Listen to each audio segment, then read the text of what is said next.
A man finds a photo on the battlefield. The next moment, he's hit by a shell, but it's because he picked up the photo that he escaped unharmed. I saw you pick it up.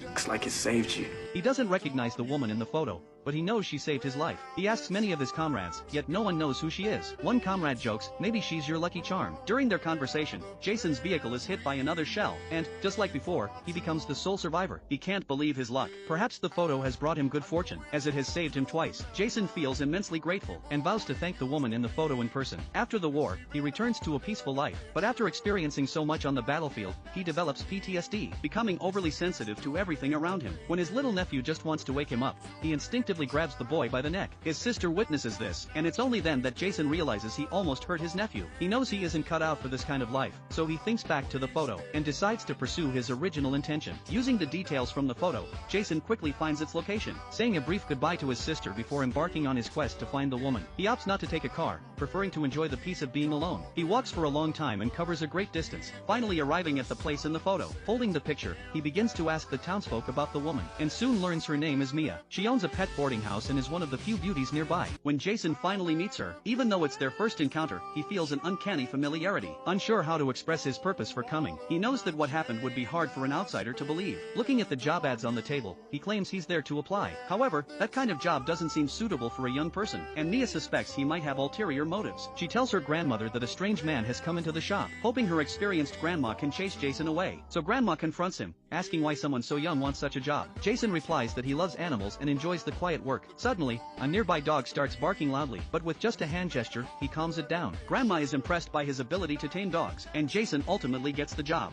How'd you get him to leave? I gave him the job. You what? Gotta hire somebody. He casually rents a place and starts working diligently, and Grandma thinks to herself that she didn't misjudge him. However, Mia still hasn't fully accepted him, as she always feels Jason has another motive. Jason doesn't rush to reveal his intentions, but instead quietly stays by Mia's side. He unexpectedly stumbles upon Mia's son playing the violin. Not bad. I didn't think anyone was listening.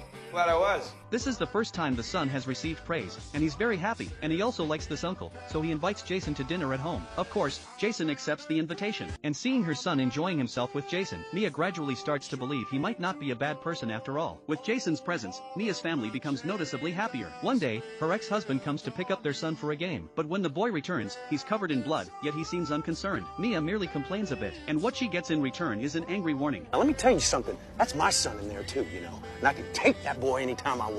You got that? Let go of my arm. Let go of my arm. You should do what she says. Let go of her arm. Jason intervenes to stop the ex-husband, but the ex begins to resent him. Jason doesn't understand why someone as strong-willed as Mia would be so compliant with her ex. Mia openly